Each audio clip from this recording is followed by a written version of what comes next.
Kumpiyansa naman ang prosecution panel na nakapunto sila kontra sa defense team ni Vice President Sara Duterte sa ikalawang araw ng impeachment trial. May report si Earl Tobias.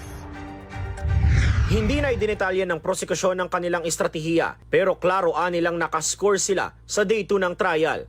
Alam namin na iti-technical kami, inaabangan namin yon at handa kami. Score kami sa video na lumabas na dapat naman talaga makita ng Senate Impeachment Court.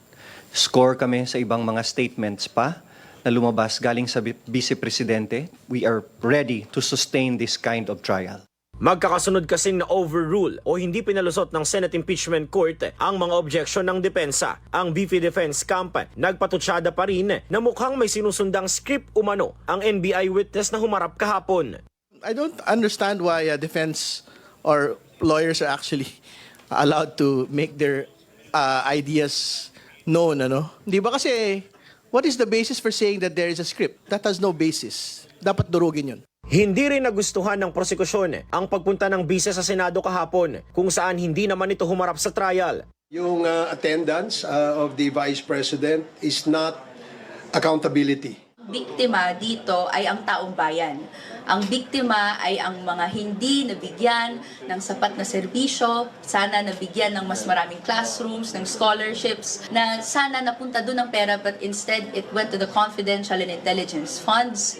Isinama na rin ang Chief of Staff ng Office of the Vice President na si Attorney Zelaika Lopez sa mga pinasasagpina ng prosecution panel para tumistigo sa paglilitis. Earl Tobias, IBC News. Muling tinalakay sa Senate Impeachment Court ang conviction threshold.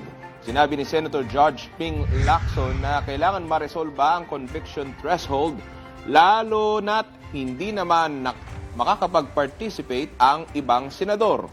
Pinalinaw din ni Lacson ang pahayag ng presiding officer na si Senator Judge Cheese Escudero na 16 to convict sa kanyang opening statement.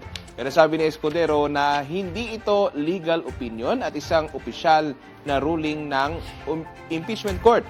Ang mga hindi sang-ayon na panig ng prosecutor or defense team ay maaaring umapila sa Supreme Court para i-review at magbigay ng final decision.